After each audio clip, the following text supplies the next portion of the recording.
Jogging Bonito, un podcast produit par lastminute.com.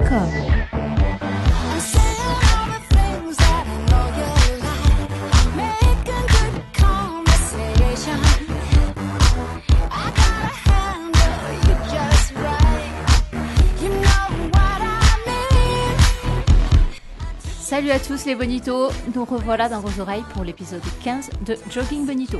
En cette fin de mois d'avril, vous aviez souhaité ardemment le retour des beaux jours. Il semblerait que le soleil soit revenu en force. En bon français que vous êtes, il y avait bien un truc à retenir. Fait trop chaud. Si, les bonitos, admettez-le, je sais qu'il y en a plus d'un d'entre vous qui l'a pensé. Et il y en a un ici ce soir qui, le week-end dernier, n'a pas apprécié le soleil à sa juste valeur. N'est-ce pas, David ? Et tu rigoles, moi je cours avec de l'huile de monoeil. Tu parles de ma course, de ma dernière course, c'est ça ? Ouais. Bah, c'est vrai que j'ai dû tenir à peu près 80 km, enfin 50 km avec une petite ampoule qui prenait à peu près toute la surface de mon pied. Mais franchement, moi je préfère encore faire la guerre ou accoucher, quoi, que de courir avec cette ampoule. Oui, c'est facile à dire, hein, puisque tu l'as jamais fait. Les deux autres options. Tu ne connais pas tout de ma vie. Ouais, il se dit que ça peut pas être pire de toute façon. Oh, salut Emir. Coucou Emir. Oui, c'est vrai que je m'incruste tranquille. Non, mais vas-y, incruste-toi, je t'en prie. Non, mais moi j'ai appris sur le coup que David, sur Twitter, j'ai appris que c'était l'un des mecs qui faisait partie de ces gens-là qui te postent des photos de pieds gore, là, tu vois. Ça m'a choqué. D'ailleurs, les bonitos, allez voir ça sur Instagram. Sur le dark web. Sur le dark web. Sur le dark web. Sur le deep web, grave, j'étais choqué. Il y a pas des sites bien gore, quoi. Genre Rotten, machin, je sais pas. Je sais pas, mais je trouve déjà que Facebook, sur certains groupes de running, c'est déjà des trucs très gore. Hein. Je comprends pas comment Facebook te censure pas ce genre de choses. Parce que du coup, tu scrolles gentiment et sans sommation, tu te manges des doigts de pied amputés, ce genre de choses. Moi, tu vois, ça me choque toujours un peu. Des ongles dois faire des recherches, recherches Google un peu bizarres. Hein. Tu fais pas de recherche, tu débarques juste sur bref, je fais du trail ou j'en sais rien, ce genre de groupe là. Tu débarques, tu scrolles un peu et t'en as toujours un pour te poster l'ongle de son doigt de pied qui est splitté en deux ou tu sais genre un truc bien sale là où... Et bon appétit. Et bon appétit bien sûr, voilà, c'est ça. Bref. Bon, revenons à nos moutons les gars. Avant de commencer l'épisode, je voulais en profiter pour vous dire que nous avons été très heureux, les bonitos, de passer quelques heures avec certains d'entre vous qui ont souhaité nous rejoindre sur YouTube lors d'un live qu'on a organisé il y a une semaine de ça maintenant. Finalement, nous n'en tirerons pas un podcast. Nous avons eu un problème de son au niveau sur un enregistrement. Et surtout, on a pensé que cet exercice-là, en fait, on pourrait le renouveler peut-être plus souvent, mais de façon très informelle. Juste un rendez-vous à part, un moyen de se retrouver, de discuter, mais à côté des épisodes organisés pour lesquels vous écoutez Jogging Bonito et qui resteront le cœur du podcast. Quoi qu'il en soit, ce live est tout de même disponible en vidéo sur la chaîne YouTube, donc si ça vous intéresse, vous pouvez le revoir sur YouTube. Autre point, nous avons constaté quelques nouveaux commentaires, notations sur iTunes, alors merci beaucoup. Nous savons que c'est lié à notre questionnaire et au live. En effet, nous vous avions demandé si vous aviez noté Jogging Bonito sur iTunes et nous avions constaté qu'une grande majorité ne l'avait pas fait. Je crois que c'était 80% des personnes qui avaient répondu qui disaient qu'ils ne l'avaient pas fait. Mais il n'y a pas de souci, les bonitos, hein. Comme on l'a expliqué dans le live, on vous comprend. On sait que ça saoule de devoir toujours tout noter, comme nous l'a dit un de nos bonitos en répondant au questionnaire. Et de plus, iTunes, tout le monde ne l'a pas et tout le monde ne veut pas l'avoir. Des arguments totalement valables, on comprend ça. Maintenant, malheureusement, si on veut que Jogging Bonito ait plus de visibilité et puisse toucher plus de monde, il faut jouer le jeu et les notations iTunes, c'est le meilleur moyen pour qu'ils soient mis en avant. Voilà pourquoi on vous embête avec ça. Donc, merci les bonitos d'avoir rajouté quelques commentaires ces derniers jours. Bref, tout ça ne nous ramènera pas Mike Brandt, alors on va passer au sommaire de l'épisode du jour. On va commencer par s'échauffer avec David et sa chronique « Redevenir le coureur que j'étais », pour ensuite taper dans le tas et aborder un sujet qui a fait polémique dans le petit monde du running français après un événement récent dans la capitale. Je ne prends aucun risque en affirmant qu'ici on aime tous la course à pied, nous et vous les bonitos qui nous écoutez. Ça n'a peut-être pas été love at first sight pour tous, mais chacun nous sommes tombés amoureux de la course. Chacun nous y avons trouvé et nous y trouvons toujours ce petit quelque chose qui nous fait continuer. Mais voilà, comme pour toute relation, il y a des hauts et des bas, ça change, ça évolue. Et parfois, il est bon de remettre les choses en perspective.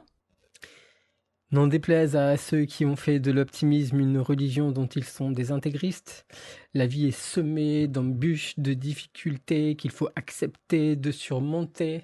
J'offre ces rimes en « et » au rappeur Kerry James qui les affectionne. La vie qu'on mène à travers la course à pied n'est pas épargnée, il peut tous nous arriver de courir et d'éprouver qu'on est fatigué. Et là, vous vous dites que les 5 prochaines minutes seront bien pénibles. C'est pour cela que je pourrais poursuivre d'ailleurs, mais j'ai reçu des menaces physiques de la part de Margie juste après qu'elle ait lu ma chronique il y a à peu près 15 jours. Voilà. Ouais, Donc c'est ça, ouais. je vais m'abstenir. Ah, bon élève, n'est-ce pas? Ce que j'essayais de vous dire avec un flot de gueudin, vous l'aurez constaté, c'est qu'il nous arrive parfois d'aller mal en tant que sportif. Vous savez, cette impression que vous n'avancez plus, quelle que soit l'allure ciblée, ce sentiment que vous entamez la semaine en repartant de zéro, comme si vous n'aviez jamais couru, comme si vous ne tiriez aucun bénéfice des kilomètres que vous avez cumulés durant de longues semaines d'entraînement. Cette sensation même d'avoir perdu le mouvement naturel de mettre un pied devant l'autre ou de placer correctement vos bras. Alors vous cherchez des pistes. Vous manquez peut-être d'entraînement.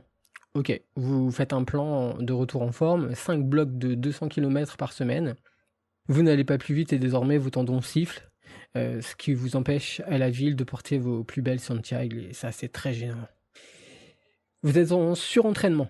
Bon, vous faites une très longue coupure, en général 2 jours. Et à la reprise, c'est le cardio qui vous rappelle qu'il aurait été opportun de couper également avec les chips, la bibine et les heures à killer des gens dans Fortnite au lieu de dormir. Eh ouais. Ou bien vous débranchez le cerveau et vous partez courir en automate sans changer vos habitudes, mais en vous disant que ça passera parce que tout passe. Et puis cet état dure 3 semaines, 2 mois, 1 an, 2 ans, voire 3. Et vous vous dites que quelque chose ne tourne vraiment pas rond et que vous devez réagir. Écoutez-moi avant de vous ruer sur WordPress pour ouvrir un blog. Parce que comme vous, cher mortel, je dis pas comment j'écris cher mortel, j'ai écrit en écriture inclusive. Je sais pas si vous voulez faire un débat tout de suite. On va laisser ça pour une autre fois. Ouais. Ok, ça marche. Comme vous, je suis actuellement dans un creux, enfin comme vous, comme certains d'entre vous, je suis dans un creux terrible qui dure depuis de très longs mois. J'ai exploré le problème de l'alimentation, du sommeil, du stress et j'ai vu différents médecins sans réussir à répondre à la question que je pose ici sans concession. Pourquoi suis-je nul, quoi? La réponse est en chacun de nous, petit scarabée. J'aimerais vous recommander les vidéos d'un super coach en motivation sur YouTube ou je ne sais quel boutiquier de baratin prêt à exploiter la misère humaine, la misère sociale même, avec sa rhétorique salement pompée chez les Américains. Mais je préférerais crever. Néanmoins, il y a peu... Ça parle beaucoup à Émir, je sais pas pourquoi. Émir, il s'en remet pas là. Je préfère oh, pardon. On donnera des énorme. exemples hors antenne ou sur les réseaux sociaux si vous voulez. J'ai quelques petits trucs qui me plaisent bien. Néanmoins, il y a peu, j'ai décidé de me poser des questions simples. Est-ce que j'aime toujours ce sport, la course à pied? C'est clair que oui, vraiment. Qu'est-ce que je ressens lorsque je cours? Des pensées désagréables et de la frustration. Ok, je ne suis pas une lumière, mais je suis capable de me dire que si quelque chose est désagréable, le plus simple, c'est peut-être de le supprimer. Alors, à noter que ça ne fonctionne pas forcément avec un supérieur hiérarchique, un collègue mal luné à la machine à café, un contrôleur de bus ou avec votre belle-mère. Dans mon cas, et je vais pas vous parler de ma belle-mère. Dans mon cas, qu'est-ce qui suscite de l'amertume et de la frustration quand je cours? Le premier truc qui m'est venu à l'esprit, c'est le temps. Et vraiment, c'est clair. Et comme je n'ai pas encore cette possibilité de supprimer le temps, j'ai décidé de supprimer ma montre. Auparavant, j'avais déjà essayé de ne plus la regarder. Puis j'ai envisagé de la laisser dans la poche, histoire de synchroniser ou de me laisser la chance de vérifier où j'en étais dans une sortie. Par ailleurs, j'ai fait quelques sorties avec un ami qui portait sa montre et c'était très désagréable de le voir lever son poignet pour vérifier notre allure, alors que moi, j'avais juste envie de suivre mon allure naturelle, celle qui se prêtait au moment présent, régulière ou non, rapide ou lente. C'est pas le problème. Si bien que pour le moment, je l'ai rangé dans un tiroir. Et j'ai même couru mon dernier 80 km sans. Franchement, le soulagement a été immédiat. Et il s'est décuplé au fil des jours. J'ajoute que souvent on entend des coureurs dire qu'ils vont courir à allure libre. Eh bien, moi je pense que la meilleure façon de courir libre par rapport au temps, c'est de se libérer de l'objet. On entend aussi les coureurs dire qu'ils partent courir aux sensations. Alors de la même manière, je pense que pour courir aux sensations, l'idéal c'est de partir sans savoir ni pour combien de temps, ni pour combien de kilomètres. Alors ça m'amène à une piste que je souhaite explorer dans un avenir proche, celle de courir en pleine conscience. Je n'en suis qu'aux prémices, hein. C'est pourquoi je ne développerai pas trop la question, mais c'est vrai que je suis assez séduit par la perspective d'analyser la perception que j'ai du moment présent, d'observer ce qui va ou ce qui ne va pas sans m'infliger une double peine en me dénigrant, en m'accablant, et d'être plus attentif à mon environnement. Je suis assez séduit par tout ça, et je pense que je vais explorer ces pistes prochainement. Espèce de bobo. Merci, ça fait plaisir. Moi, j'avoue, j'ai pas compris l'histoire de quoi en pleine conscience, mais au début, j'ai cru que c'était une secte. Mais très bien. Je suis très attiré par ça. Mais ça a l'air bien, ouais. En tout cas, on en reparlera, je pense. Alors, lorsqu'on commence à courir, ce n'est pas nécessairement pour le plaisir, mais j'ai une idée précise de la période où j'ai senti le flow ou les endorphines. À l'époque, j'achetais mes grolles moyenne gamme en tête de gondole. Je ne me prenais pas pour un athlète quand j'allais faire du fractionné sur une piste. Je ne courais pas dans des lieux par défaut, c'était des endroits que j'aimais, que je souhaitais découvrir ou qui m'inspiraient. Je zigzaguais entre les troncs d'arbres, accélérais les battements dans mon écorce, escorté par les papillons, je me voyais voltigeant de nénuphar en nénuphar, m'accrochant parfois aux branches du grand chêne qui bordait le lac. Je saluais les péniches, imaginais des cabanes dans les bois. J'aimais le vent, alors que là aujourd'hui c'est plus tellement le cas. J'aimais les fleurs d'églantier sur les murets et j'immortalisais l'horizon que la ville n'avait pas encore étouffé. Puis je changeais de trajectoire pour assouvir mes désirs de solitude et d'immensité. Je me hâtais pour retrouver mes fantômes chantants et mes souvenirs de la mer du Nord, par exemple. J'avais pour rythme le ciel, ma foulée, mon cœur qui bat, mon corps qui s'exprime, les idées qui ricochent, les guerres qui se déclarent, les rêves qui se fabriquent. Et sans s'habiller, ignorant toute ma force ou de mes capacités, je respirais. Voilà le coureur que j'étais et que j'espère redevenir. David, je suis assez contente que tu abordes le sujet parce que on a souvent parlé des difficultés logistiques ou pratiques pour intégrer la course à pied dans notre vie, mais il me semble bien que nous n'avions jamais abordé le fait que, oui, même si on aime la course à pied, parfois on atteint des moments où on ne sait plus très bien qu'est-ce qui nous lie en fait à cette pratique, et parce qu'on ne sait plus très bien en fait si on s'y retrouve finalement. En premier lieu, pour remettre dans le contexte, Émir, tu nous en as déjà parlé, mais je repose ces questions. Depuis combien de temps tu cours par envie et par plaisir? Et qu'est-ce qui t'a fait aimer la course à pied au tout début? En fait, ça fait depuis 2012, fin 2012, que j'ai commencé à courir, donc avec Carole. Alors, par envie et par plaisir, je pense que ça a toujours été par envie et par plaisir. Je crois que j'ai pas eu... sauf peut-être dans les premiers temps, les tout premiers temps, quand j'ai commencé, ça devait principalement être pour perdre du poids et c'était pas super rigolo au début. Voilà, c'est pour ça. Mais ça a vraiment pas duré longtemps du tout, en fait. Je trouve que voilà, très très rapidement, c'est devenu par plaisir. Donc ouais, j'ai envie de dire, c'est une micro-période au début qui n'était pas forcément par plaisir, plus à des fins utiles, et c'est devenu du plaisir juste après. Donc ça fait depuis 2012 jusque maintenant, donc ça fait approximativement 5 ans et demi à peu près, environ. Et qu'est-ce qui t'a fait aimer la course à pied? Alors qu'est-ce qui t'a plu au tout début dans la course à pied? C'était le fait, je pense. Déjà, j'avais l'engouement de courir avec Carole, donc découvrir un domaine avec... en compagnie de quelqu'un qui est aussi en train de découvrir ce domaine, donc c'est un engouement, c'est une sorte d'émulation à deux. Et il y a aussi le fait que très très vite je m'apercevais que le corps en fait progressait, s'adaptait assez vite à ce qu'on lui imposait de faire, et c'est quelque chose qui m'a beaucoup intéressé. Donc je pense qu'en premier lieu, avant les découvertes, avant les rencontres, avant toutes ces choses là, ce que je me suis dit, c'est le corps c'est quand même une machine qui s'adapte super bien, et j'ai envie de voir où il peut aller ce truc là, quoi. Et ça, c'était, je pense, l'un des premiers trucs qui m'a accroché à ce sport. Et aussi, c'est pour ça qu'au début, je faisais beaucoup plus de performances que j'en fais maintenant. Ça veut pas dire que j'étais performant à une échelle quoi que ce soit, hein. Ça veut juste dire que au début, je cherchais à améliorer ma vitesse. Ça m'intéressait. Chose qui a changé par la suite. Mais en tout cas, au début, c'était un sujet qui m'intéressait bien, parce que voilà, je voyais là une progression course sur course, un corps qui s'adaptait de plus en plus, et c'était ce qui m'épanouissait pas mal dans les premiers temps. Ouais. David, toi, tu parles dans ta chronique de te sentir nul. Mais ça veut dire quoi pour toi quand tu dis que tu te sens nul? Eh ben, je suis conscient que c'est relatif, subjectif, hein, mais pour moi, je dirais que c'est ne pas parvenir à réaliser ce qu'on espère faire et avoir le sentiment d'en être assez loin même. Et toi, Émir, toi, est-ce que tu t'es senti nul des fois aussi dans ta pratique?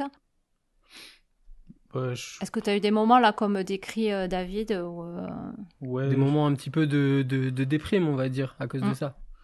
Ouais, je pense, mais pas forcément pour des raisons de non-vitesse, en fait. C'est plus pour des raisons de... je crois pour des raisons où je me suis dit que ma condition physique, je la trouvais vraiment pas terrible sur certaines périodes. Mais en fait, ce qui était totalement normal, parce que c'était certaines périodes où je faisais rien. Et du coup, j'avais tendance à... en fait, je fais rien à l'entraînement pendant un certain temps. Mhm. Ensuite, je vais courir, je m'aperçois que je suis moins bon qu'avant. Et là, d'un coup, je suis pas content. Ce qui est pourtant... on ne peut plus normal en fait, hein, mais bon, c'est extrêmement logique finalement. Mais quelque part, tu prends quand même un coup dans ces cas-là, et donc oui, ça m'arrive de temps en temps. Ouais. Sur les courses très longues aussi, récemment sur l'éco-trail, ouais, ça m'a un peu foutu les boules quand je me suis dit que merde, sur un éco-trail, on se fait déjà un peu rattraper par des barrières. Ça m'a mis un petit coup au moral quand même, ouais. Mais bon, après ça me passe assez vite quoi. Par rapport à la forme, on l'a déjà dit dans Jogging Bonito, mais je pense qu'aussi il y a l'idée de pic de forme. Là, Mhm. on a des pics de forme dans l'année et moi j'ai déjà observé dans d'autres sports, je l'ai déjà dit, hein, mais il y a des similitudes, certaines similitudes chaque année. D'où l'intérêt peut-être d'avoir un bon reporting de ces activités pour justement pour déterminer ces zones, ce qui permet de pas trop s'inquiéter finalement quand on est en période difficile et éviter peut-être de déprimer, de se dire ben ouais, Ouais. là, c'est tout à fait normal, quoi. Mais après, il y a aussi une évolution. Je pense aussi que ça peut être aussi une évolution de la pratique de la course à pied aussi. Pas forcément seulement des histoires de pic de forme ou pas. Peut-être qu'on n'en attend plus forcément la même chose. Bah oui, oui. Non, non, mais si, moi, je me souviens que avant, je recherchais un moment de solitude, un moment de liberté, enfin, de l'introspection, quoi. Mhm. Et je voulais m'exprimer physiquement, enfin, c'était le moteur, quoi. Ouais. Aujourd'hui, enfin, je suis arrivé dans une logique de performance qui m'empêche de profiter comme je le faisais avant. Aujourd'hui, c'est moins le cas parce que justement, enfin, aujourd'hui, il y a moins de plaisir. Aujourd'hui, il y a moins de plaisir parce que je suis plus dans une perspective de mesure de mon niveau. Voilà, et puis du coup, il s'est installé une espèce de routine qui fait que je me pose pas la question de l'endroit dans lequel je cours ou ce que Mhm. ça va m'apporter intellectuellement, quoi. Donc, effectivement, il y a des périodes, il y a des. Et j'exclus pas du tout que à un moment donné, je vais rentrer dans une nouvelle logique de performance ou de mesure enfin, de progression, quoi, chronométrique. Ouais, mais en fait, moi, quand je pose enfin, je pose ces questions, c'était dans le sens de dire que, en fait, au départ, on peut commencer à aimer la course à pied pour une raison particulière, par Ouais. exemple, les chronos, mais Mm. on peut aussi, je veux dire, on va vieillir, on va pas toujours arriver à faire des records à chaque fois. Et puis même, peut-être, c'est même pas une question de ça, mais on peut peut-être aussi ne plus rechercher la même chose que ce qu'on cherchait au départ dans la course à Bon. pied. En fait, je pense que c'est pas nécessairement l'idée, c'est pas forcément de progresser ou d'être plus fort qu'on l'a été. C'est juste se dire à cette période-là, j'ai envie d'être performant. Et Mhm. voilà. Et puis à un moment donné, on se rend compte que ça nous tue un peu, ça nous tue peut-être un peu le plaisir. Et donc on rentre dans une autre logique. Mais c'est pas forcément, je sais pas si on peut dire exponentiel, mais c'est pas forcément une logique de faire mieux que... D'attendre mieux, quoi. D'attendre mieux, j'allais dire. Ouais. C'est vraiment se concentrer sur un aspect de ce que nous apporte, enfin, que nous apporte la course à pied. Donc C'est ça, voilà. Mais hier, pas c'était... toujours forcément penser à la performance, quoi. Ben... Non, Non? Enfin, moi, je sais pas, si, la c'est pas performance... seulement ça. Si, la performance, oui. Pas, mais pas la performance comme étant taper ses records. C'est-à-dire être performant, c'est-à-dire m'améliorer à un moment donné. Tu vois, je veux dire, quand j'aurai 50 piges ou 60 piges, j'aurais peut-être envie à un moment donné de m'améliorer. J'aurais pas forcément envie de taper mes records personnels datant de quand j'avais 30 piges. Donc c'est un aspect, quoi. Et après, il y a d'autres aspects, et je pense qu'on fait des allers-retours. Enfin, il est possible qu'on fasse des allers-retours dans ce qu'on attend de la course à pied. Ouais, ça, je suis d'accord. Maintenant, c'est toujours cette histoire d'amélioration. Est-ce que vraiment, la course à pied, c'est pas... Enfin, moi, je suis pas forcément d'accord avec ça. On n'est pas toujours obligé de s'améliorer pour apprécier la course à pied. Non, bah, du coup, ce que j'essaye d'exprimer dans ma chronique va complètement dans ce sens, quoi. Émir, on ne t'entend pas. Oui, c'est normal, je n'ai pas parlé. Mais en fait, il y a un truc sur lequel j'avais envie de rebondir, que tu viens juste de dire, c'est on n'a pas besoin de s'améliorer pour apprécier la course à pied. Tu vois, Ouais. ça me fait penser à un tweet que j'ai lu il y a pas très longtemps. Quelqu'un qui a retweeté quelqu'un qui disait moi je comprends pas les gens qui se satisfont de terminer en plus de 4 heures. Mais c'était visiblement pas du second degré, tu vois. Et là, je me suis vraiment dit, je vais pas déborder sur ma chronique parce que ça parle de cette thématique, Ouais, j'allais te le dire. mais je me suis vraiment dit, mince, alors du coup, il y en a vraiment qui pensent qu'il y a qu'une façon d'apprécier un sport, quoi, ou qu'il y a qu'une façon d'apprécier un domaine, et vraiment, c'est Qu'une façon d'être performant aussi, quoi. qu'une façon d'être performant, ouais, ou qu'une façon d'être satisfait d'une pratique. Enfin, bref, je trouve ça assez fort qu'on puisse dire un truc aussi qui réduise autant le champ des possibles, en fait. Mais bon. Je suis d'accord. Parce que moi, en fait, ce vers quoi je voulais en venir, c'est que, bon, moi, personnellement, moi, j'ai aimé courir au départ, quand j'ai découvert la course à pied. Ce qui me plaisait vraiment, c'était de voir comment mon corps s'habituait à un entraînement, comment il évoluait, comment petit à petit des allures ou des distances difficiles qui devenaient plus faciles et même totalement confortables. Tout ça, ça me plaisait. J'aimais en fait cette sensation de voir que notre corps, enfin, on peut le pousser hyper loin et qu'on s'améliore à chaque fois. Et au final, moi, ça fait 2 ans que je suis dans ma traversée du désert où mon corps a dit bah, terminé maintenant, c'est le mode effort, c'est plus ça. Du coup, ça m'a fait réfléchir au fait que même sans aller vite ou m'améliorer dans mes temps ou dans mes allures, ben, j'aime toujours la course à pied. Et pourquoi ? Et il y a tellement d'autres choses en fait dans la course à pied, tu as tellement de façons de pratiquer la course à pied que par exemple, ben, j'aime faire du trail parce que je suis dehors et parce que je cours dans de beaux paysages et parce que le rythme il est différent et qu'il y a des montées, des descentes, etc. Et là, il n'y a pas une question d'amélioration, quoi, en fait. Pourquoi il n'y a pas une question d'amélioration? Bah, Tu juste, parles je suis au contente. niveau chronométrique ou Non, mais d'allure? enfin, il y a rien. Enfin, je cherche rien d'autre que d'être dehors et de courir sur les trails, tu vois. Tu prends ta montre? Oui. Et si tu la retirais complètement, Je l'ai déjà ça serait fait. pas mieux? Je l'ai déjà fait pendant des mois. Mhm. Maintenant, enfin, je la garde parce que ça me plaît de savoir combien j'ai fait de kilomètres, mais c'est tout, quoi. C'est pas forcément... Ça conditionne pas ta pratique sur le moment. Non, pas forcément. Enfin, bon, là, maintenant, je la garde parce que pour le moment, bah, je vais m'entraîner pour une course, donc je veux savoir que je fais les kilomètres nécessaires, etc. Mais j'essaie de m'en... Enfin, oui. Pourquoi tu estimes être dans un creux, toi? Parce que ça... Ben... On va déprimer tout le monde. Ouais, non. Bah, si, il faut que j'explique le truc. Non, moi, ça fait 2 ans. Pourquoi tu es au bord du suicide? Pourquoi je suis au bord du suicide runningesque? C'est parce que, tu vois, moi, j'aime toujours la course à pied, mais la course à pied ne m'aime plus. Non, mais explique, développe. Ouais, non, je vais expliquer. Il y a 2 ans de ça, j'ai couru le marathon de Boston. Et juste avant le marathon de Boston, en fait, du jour au lendemain, j'arrivais plus à courir, quoi. Je sais pas comment expliquer ça. C'est les sensations qui sont parties, quoi, en fait. C'est difficile à expliquer parce que je suis toujours dedans, hein, même si ça s'est amélioré, quoi. Mais il y a des jours où, enfin, plus de jours que d'autres, que des jours où ça se passe bien, où je vais courir et j'ai l'impression que je suis au ralenti, que mes jambes, elles crient au scandale, et peu importe la vitesse, ça, c'est même pas... En fait, le seul truc pour me soulager, ce serait de marcher, quoi. Donc, tu vois, j'ai l'impression que le moindre effort, à partir du moment où je veux faire un effort, mon corps ne le veut plus, et il s'arrête direct, quoi. Il veut plus ça, quoi. Donc, ça fait 2 ans comme ça. J'ai couru le marathon de Boston où j'étais très, très mal. Et après... Ça s'est pas amélioré. Je me suis blessée, donc ça m'a arrêté. Et ça revient, mais j'arrive plus à courir comme je courais avant, quoi. Niveau vitesse et niveau sensation. Et c'est mon plus gros problème, c'est le niveau sensation, quoi.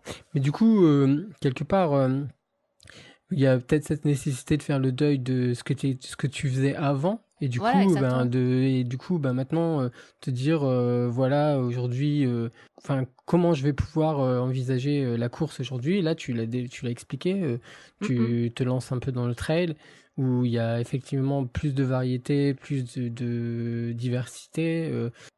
Voilà, je pense que tu es sur le bon chemin. Voilà, mais c'est ce que je veux dire. C'est qu'en fait, la course à pied... Il y a tellement de possibilités de la pratiquer qu'on peut trouver d'autres façons de l'apprécier, quoi. Mais est-ce que tu crois que tu peux mettre en place d'autres choses maintenant pour réussir à améliorer tes sensations? Je sais pas, parce que bon, après, là, j'ai donné le tableau, je suis plus... ça va mieux, hein, maintenant. Je veux dire, je cours, ça se passe bien, mais le problème, c'est que ça vient et ça repart, quoi. Et c'est pas une question d'entraînement, parce que j'ai eu beau essayer de mettre en place des entraînements en faisant de la vitesse ou des choses comme ça, au contraire, ça ne fait que régresser plutôt qu'augmenter. Non, mais en fait, voilà, tu as quand même conscience que tu aimes toujours ce sport, et là, tu développes les pistes de façon à pouvoir continuer à t'épanouir dans ce sport. Je pense que le message est assez clair. Ouais, Maintenant, c'est ça. ce qui serait intéressant aussi, c'est de savoir si Emir a quelque chose à en dire. Moi, je veux juste rebondir sur le fait que, par rapport à ce que vient de dire Margie, c'est fort parce que, en gros, t'as une difficulté au niveau probablement de santé où, enfin, en fait, on sait pas trop, la nature est pas vraiment identifiée du dysfonctionnement. Il faut préciser que quand même, je suis allée voir des docteurs, etc. Oui, c'est intéressant de le dire en effet. Ça, je pense que voilà. Ouais. Histoire que, parce que je pense qu'il y a des bonitos qui vont quand même se demander le pourquoi du comment et qu'est-ce que t'as fait. fait. Va voir le médecin. Et voilà, qui vont se dire, voilà, c'est savoir que ça dure depuis quelques temps, enfin, et que la cause n'a pas été identifiée. Je suis allée voir des médecins et des médecins du sport, etc.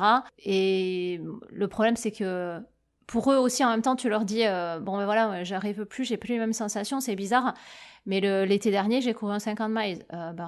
Voilà. J'ai l'impression qu'ils te prennent un petit peu. Ils font des examens, etc. Tout va bien. Ils se disent, bon, bah, la fille, elle est gentille, mais bon, elle a rien, quoi. Pas nous saouler, quoi. Ouais, ils perçoivent pas le problème des sensations, quoi. Exactement. Voilà. Déjà, c'est pour moi difficile de l'expliquer. Et du coup, c'est pas forcément pris au sérieux. Mais alors du coup, on va pas développer ça maintenant, mais du coup ça ouvre la perspective de discussion sur la pleine conscience, quoi.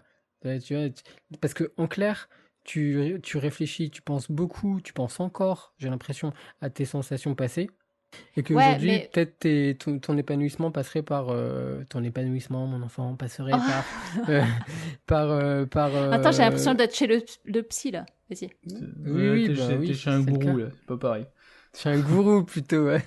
Que ton épanouissement passerait davantage sur le moment présent et la capacité que tu aurais de faire abstraction de ce que tu as été avant et l'acceptation de ce qui va pas dans ton corps sans jugement.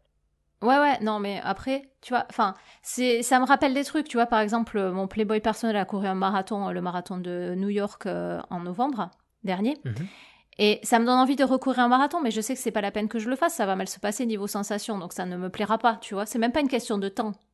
Donc ça, ouais, ça j'y repense derrière. Mais après, j'y pense pas tous les jours. Je suis contente d'aller courir. Je vais courir encore. Je fais des trails et ça me plaît, quoi. Donc ça va. Mais c'est vrai qu'il y a des fois, je me dis, mince, j'aimerais bien ressentir les sensations d'un marathon, refaire un entraînement pour un marathon, etc. Ça, malgré tout. Et Voilà. t'accepterais, on est bien d'accord, t'accepterais de courir, d'avoir de bonnes sensations et que le chrono soit très Totalement. modeste par rapport à ce que tu as été capable de faire par le passé. Totalement. Parce Donc que, c'est clair. comme je dis toujours, enfin, tu vois, si j'avais peu importe la vitesse, un truc de base où je m'entraîne et je vois une évolution de mon corps, en fait, c'est ça, tu vois. Je vois Mhm. cette évolution. Tu t'entraînes pour un marathon, tu vois que ça va mieux, que tu t'engranges mieux les kilomètres, etc. Mais ça, je Bah l'ai oui. pas. C'est ce qui me Mhm. manque le plus, en fait. C'est pas une question de vitesse. C'est ces sensations de dire, ah bah tiens, c'est dur, mais je m'entraîne, mais derrière, j'arrive à courir comme ça, et je vais arriver Oui, à courir un marathon. t'as le sentiment qu'il y a des choses qui vont parasiter et qui vont... Ouais. Ouais. Mhm. Et alors, bon, c'est super contradictoire de ça parce qu'à côté de ça, ben, je cours sur trail et je fais des distances assez importantes aussi. Mais je pense que le trail, c'est quand même hyper différent de la route. Et c'est ces sensations sur la route qui me manquent beaucoup, en fait. Mhm. Ouais, enfin, Bah oui, je comprends. voilà. Mais tout ça pour dire que je pense que malgré tout ça, je trouve quand même du plaisir dans ma pratique de la course à pied. Mais il a fallu que j'en trouve des nouveaux, en fait, des nouvelles motivations. Qu'est-ce qui me plaît finalement dans la course à pied? Je me suis posé la question. Eh ben c'est une opportunité. Ouais, voilà. Mais c'est donc voilà, c'est pour dire que ben, au début, je courais, j'étais contente de faire de la route, j'étais contente de faire la distance sur la route. Après, j'ai découvert le trail et je suis contente de continuer sur le trail parce que ça m'apporte d'autres choses, quoi. Et Emir, tu disais, tu voulais rebondir sur ce que j'avais dit et Ouais, je c'est parti un peu t'ai... ailleurs, mais du coup, Ouais. du coup, je suis content que ça revienne. Ça veut dire qu'on m'a pas oublié. Non, oui, ce que j'allais dire, c'est que t'arrives quand même. Ce que je veux saluer, c'est que tu arrives quand même, malgré le fait qu'il y ait un dysfonctionnement quelque part, dont, malgré une longue période de recherche, n'a pas été identifié.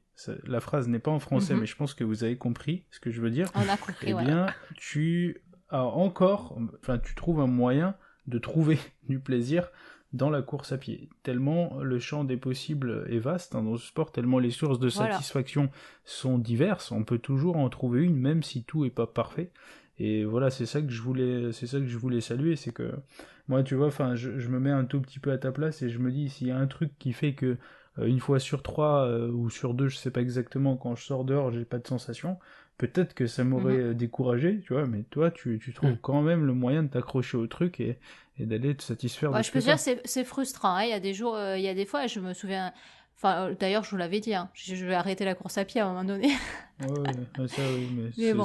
c'est un peu plus humain, je trouve, hein, mais bon, comme quoi, t'arrives encore à t'accrocher à quelque chose, et ça, je voulais le saluer. Mais bon, il faut vraiment que bah, les bonitos, si vous savez ce que ça peut être, cette histoire, hein, on va créer un hashtag. Euh, Ah, je suis Déprime, Margie, déprime je suis Rémi. Margie.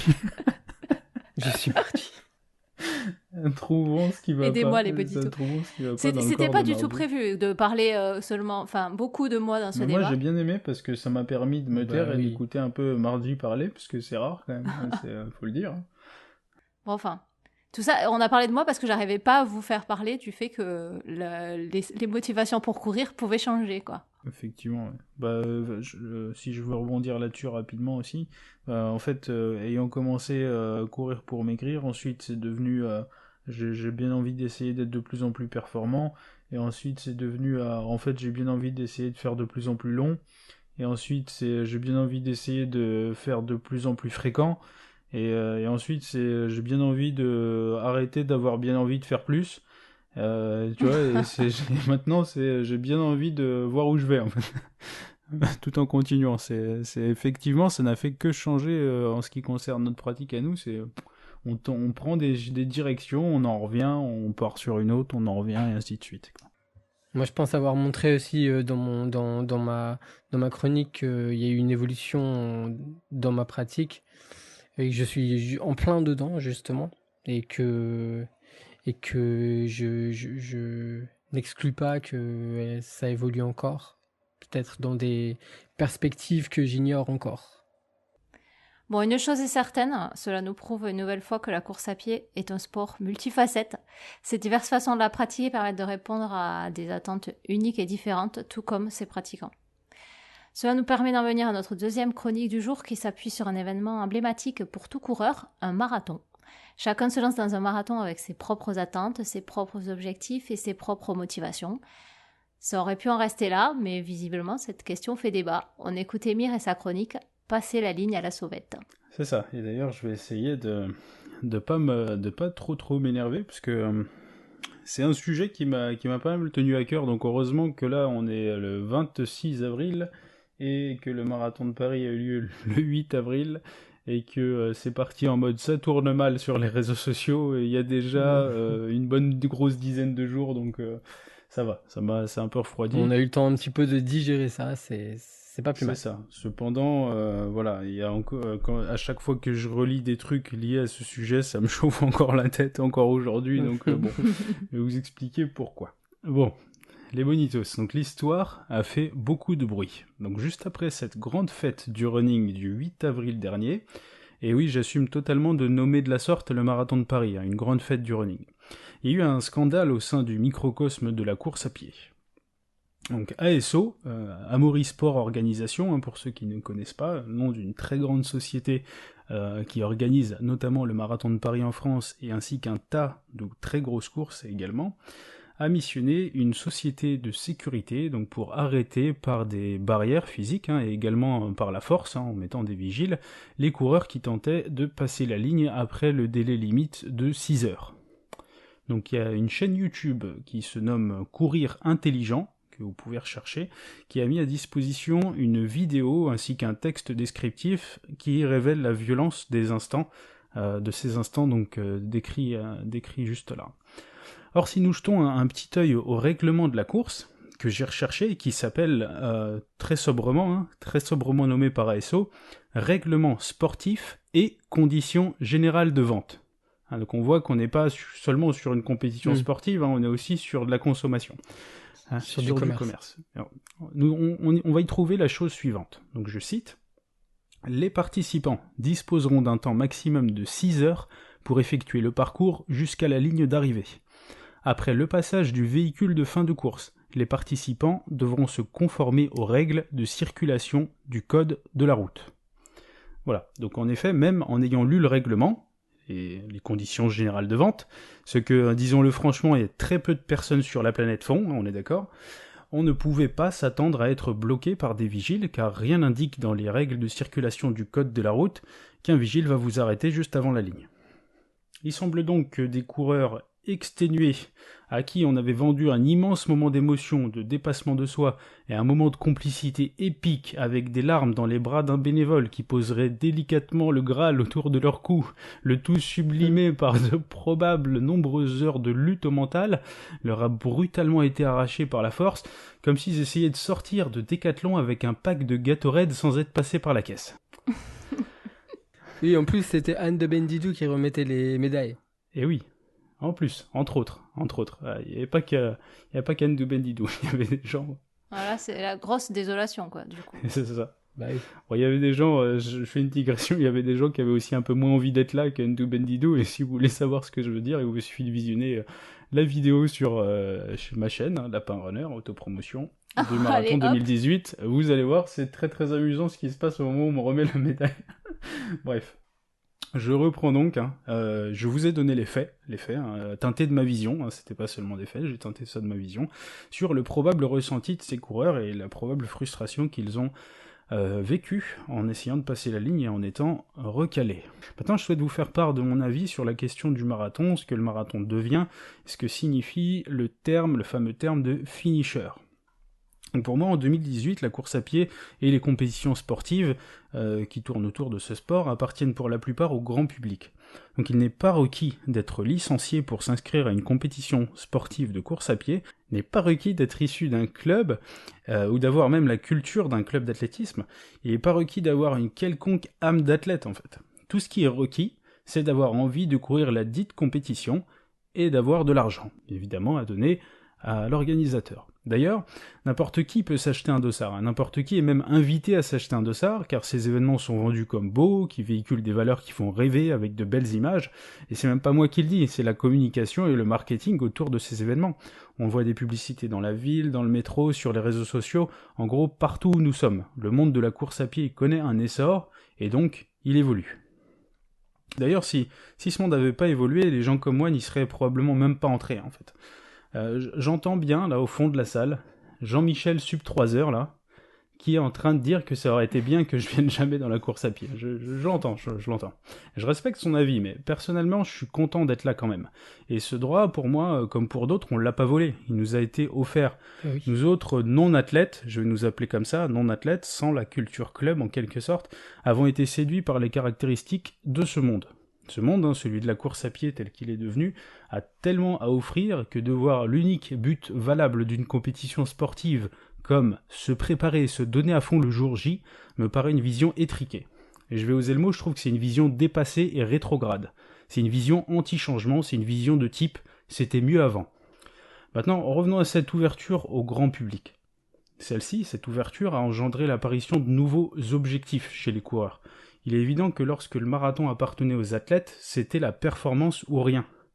À un tel niveau que si l'athlète savait qu'il n'allait pas atteindre son objectif de performance, il était préférable d'abandonner afin de ne pas user la machine, afin de ne pas user son corps et se concentrer sur la préparation de la compétition suivante.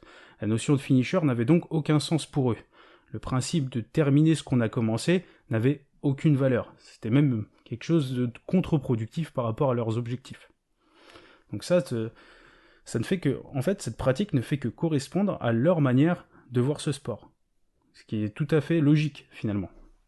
Mais nous, je reviens sur le terme de non-athlètes qui débarquons dans ce domaine, nous à qui on vend un sport dont nous ne connaissons pas vraiment les codes historiques, pour nous il s'agit juste d'achever quelque chose. Il s'agit de s'attaquer à une montagne et de la gravir, en quelque sorte.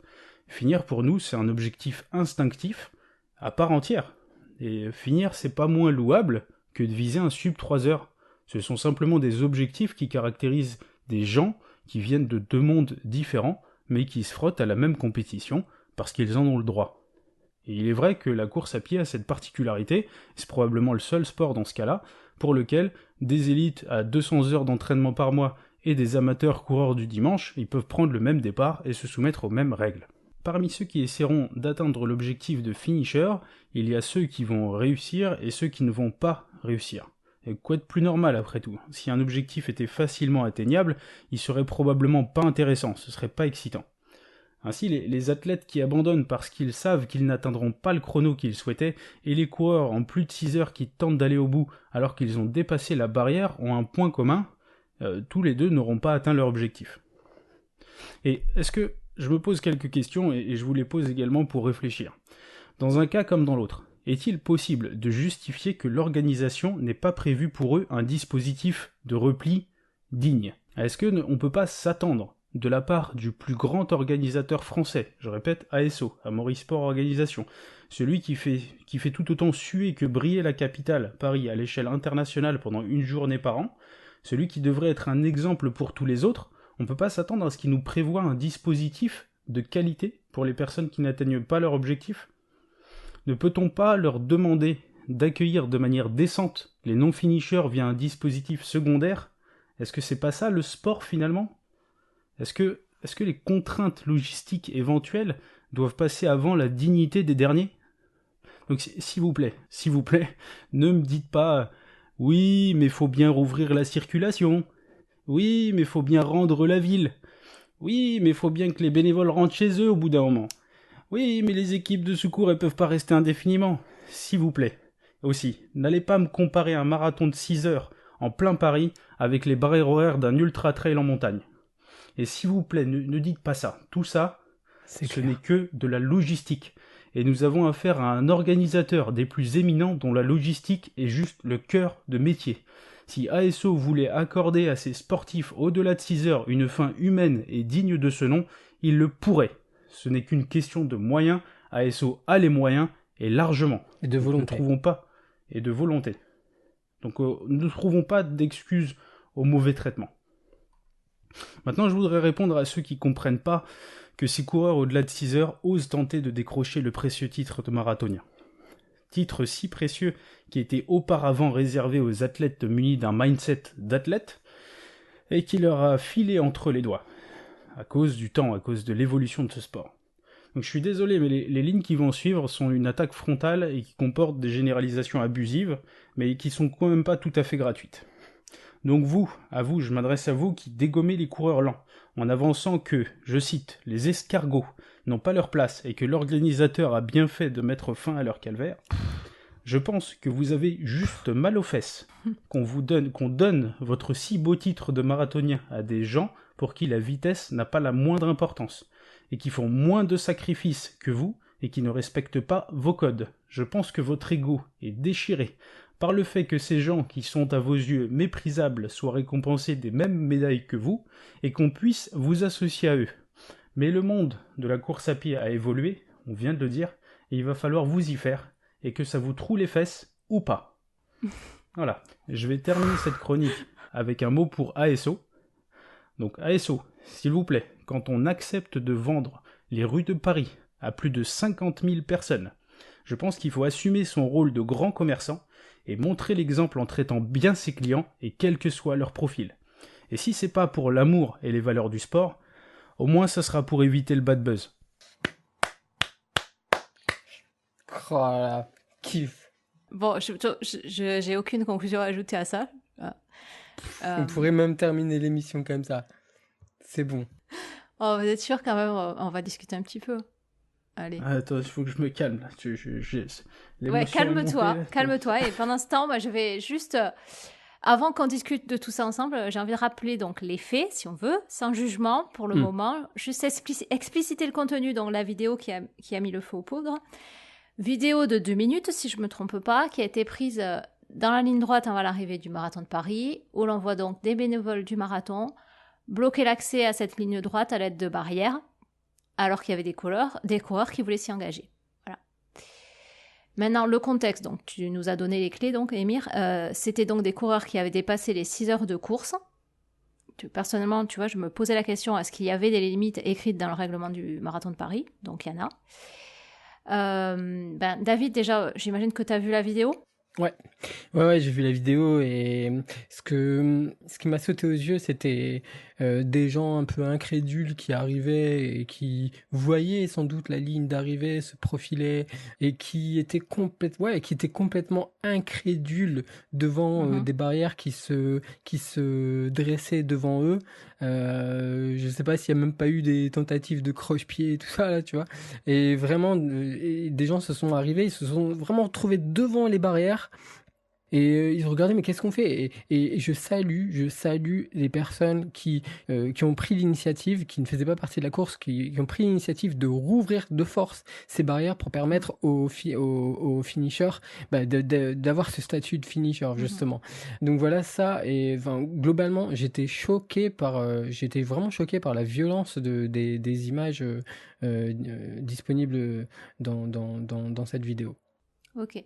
Alors moi, je vais juste te dire une chose, moi je l'ai vu la vidéo, et moi ce qui m'a choqué, bon, surtout, c'est le fait que j'aime pas ce côté que cette vidéo elle soit devenue virale alors qu'on n'a aucun contexte. Bon, enfin maintenant on l'a, tu vois, mais de s'exciter sur une vidéo, alors on sait pas qui c'est qui l'a pris, on sait rien de ce qui s'est passé. Par exemple, les volontaires, moi j'ai pas envie de leur rejeter la pierre parce qu'on sait pas, ils ont peut-être eu des instructions. Ils n'ont fait que suivre les instructions. Ils ne sont pas des volontaires, ce sont des vigiles. Je ne sais pas si tu parles de ceux qui ont... Ah, des vigiles, alors, peut-être. Je sais pas. Oui, effectivement, c'est des instructions. J'avais l'impression que c'était des... Non, je pense qu'il faut surtout pas jeter la pierre à ces gens-là. On leur a dit d'empêcher des gens de passer. Bah, ils ont fait leur boulot, ils ont empêché des gens de passer. Ces gens, en fait, il n'y a vraiment rien à leur reprocher. Je pense que le problème, c'est de mettre justement une société de sécurité à la fin d'une épreuve de sport où il y a des gens qui essayent d'aller choper un truc qui est extrêmement symbolique pour eux. Ça n'a rien à faire là. Oui, en plus, il y a, enfin, il y a un décalage quoi entre donc on fait appel à une société de sécurité qui c'est pas de leur faute, hein, je pense qu'ils Ah bah comprennent pas non, forcément bien sûr que l'esprit de non, la ils y course sont pour et, rien. et donc ils se retrouvent à avoir une réaction aussi donc disproportionnée par rapport à l'enjeu de pas laisser un coureur qui aurait dépassé une barrière horaire quoi. Je pense que les gens se sont même pas rendus compte eux-mêmes de la proportion que ça prenait Ouais, quoi. Ouais. Aussi, bon, une autre chose, moi, à laquelle je pense, j'ai pas suivi tout ce qui s'est passé derrière les débats. Donc ça a dû très certainement être Oui. évoqué. Il y a aussi j'imagine des questions de sécurité. Imagine, ils sont en train de démonter l'arche d'arrivée. Qu'est-ce que ça aurait fait s'il y avait des gars qui étaient passés dessous, qui s'étaient pris quelque chose aussi? On peut répondre? Ouais. Ouais, ben en fait, je pense que là aussi on parle de logistique, tu vois. C'est-à-dire que si Oui. on veut Non, mais éviter que les je gens suis ils d'accord. se mangent un truc au-dessus de leur tête, ben on les fait passer à côté, quoi. C'est bête hein, comme solution, Ouais. mais tu veux Mm. pas qu'ils se mangent un truc, tu lui dis bah écoute passe là-bas, t'auras pas le droit de passer sous l'arche parce qu'on est en train de virer l'arche. Maintenant si tu veux passe de ce côté-là, tu vois. On leur fait un petit chemin aménagé sur le côté, j'en sais rien. Mais c'est ce que tu as dit en fait. Moi, quand j'ai vu la vidéo et que je me suis dit ça s'excite de suite sur les réseaux en disant c'est pas normal de faire ça, etc. Moi, c'était ces questions-là que je m'étais posées en me disant ouais, bah d'accord. Enfin bon, les pauvres gars qui mettent les barrières, ils ont eu des instructions. Il y a peut-être des problèmes de sécurité, etc. Mais comme tu l'as dit, Émir, je suis d'accord avec toi. C'est à ASO de fournir une logistique nécessaire, enfin pour justement prendre en charge les personnes qui arrivent après les limites de temps. Non, Donc mais du ça coup, rejoint ce que disait Émir avant, quoi. L'argument rouvrir la circulation. Mais je suis désolé, enfin, ça reste pour moi des contraintes logistiques qui ne sont pas insurmontables. Et là, quand on propose mhm. de faire un couloir, un petit couloir là qui permettrait à... C'est vrai qu'en plus, ça concerne pas énormément de personnes, hein, de pouvoir terminer dignement, on va dire, leur course, ben moi, même ça, je dis discutons-en. C'est-à-dire Ah que, ouais. Mhm. pour moi, la dignité, c'est même leur permettre d'emprunter le chemin jusqu'à la ligne, le même chemin que les autres. Je ne vois rien d'insurmontable, que ce soit d'un point de vue logistique, d'un point de vue assurance, d'un point de vue, j'en sais rien, moi, Ouais, des mais alors dans contraintes ces qui pourraient être cas-là, imposées par la ville de Paris. Je ne vois pas de raison de ne pas discuter de cette possibilité d'élargir en fait finalement une barrière horaire qui permettrait à tous les coureurs qui ont leur dossard pour le marathon de Paris et ben d'aller jusqu'à cette ligne d'arrivée. ouais, mais ça c'est encore autre chose en fait, parce que quand même, il y a une limite de temps Bah, sur le laquelle? marathon de Paris. Alors toi, la Oui, question, de fait, oui. toi tu veux l'enlever cette limite, mais déjà partons sur le fait Bah, il y a je veux qu'on en il y a une discute limite là. de temps. Ouais, on a vraiment discuté, mais déjà il y en a une. Du coup, il y a des gens qui vont arriver en dehors de ces limites.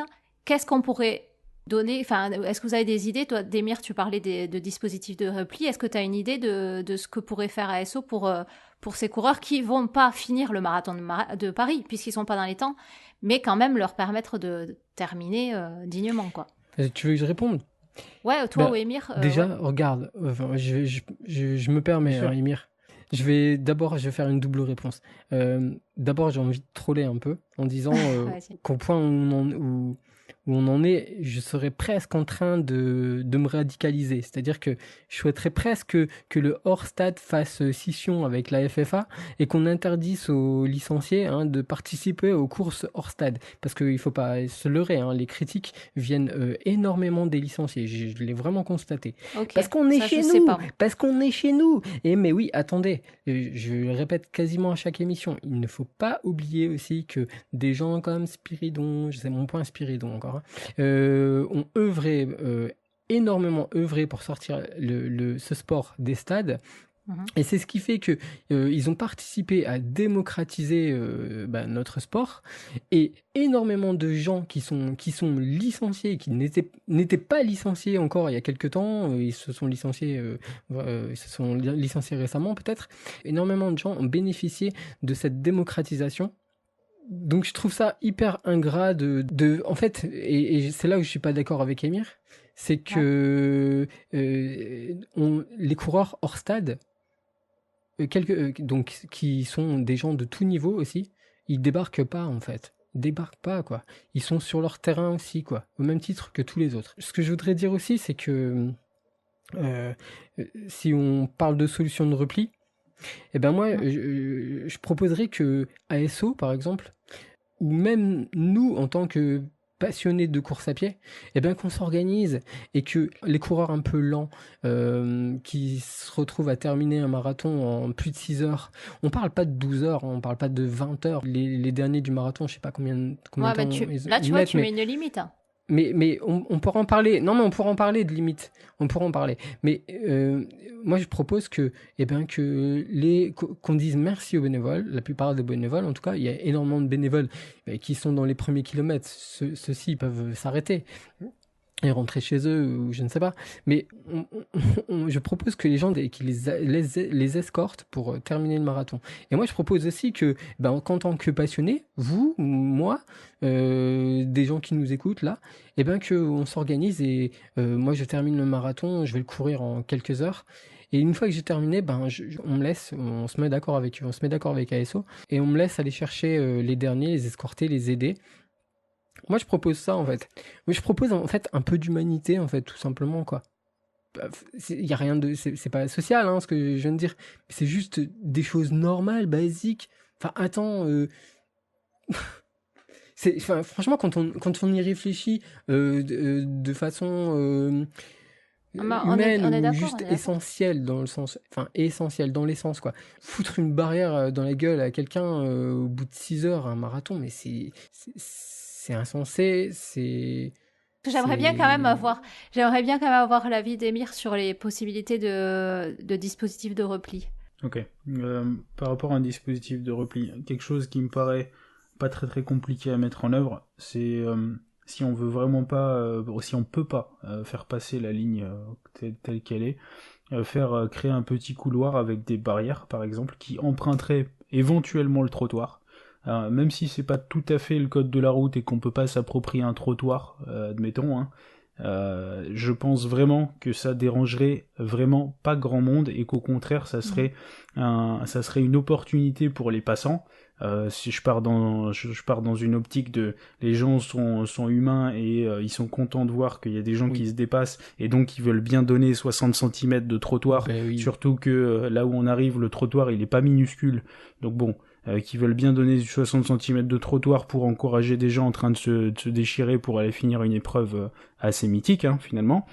Je crois que ça, par exemple, ça me paraît une option où j'ai du mal à voir ce qui clocherait. Hein. Ça respecte le code de la route, plus ou moins. Je dirais plutôt plus que moins, d'ailleurs. C'est ce qui est indiqué dans le règlement. Pourquoi ne pas avoir fait un truc aussi simple que ça? Et encore, hein, j'y ai pas réfléchi des heures. Ce que je me dis, c'est que c'est même pas mon métier d'y penser, en fait. C'est ASO. Trouvez-nous un truc simple, un truc qui nous paraît digne, en fait. Ouais. Voilà. Après, si je me souviens bien, pardon, juste j'ajoute une chose pour ceux qui sont très curieux, qui voudront aller voir. Si vous avez l'idée d'aller visionner sur YouTube la vidéo de Courir Intelligent en question, je pense qu'il a fait pas mal de propositions de dispositifs dans sa description que j'avais lu, mais je m'en rappelle plus. Donc voilà, ceux qui seront très intéressés, ils iront voir. On est d'accord que c'est quand même de la part de ASO, ils ont vendu leur dossard. Certes, il y a une limite horaire, mais c'était à eux de réfléchir à quelque chose de... Bien sûr que c'est à eux. C'est à eux d'y réfléchir, c'est pas à nous d'y réfléchir, et on est d'accord que leur façon de faire était quand même pas normale.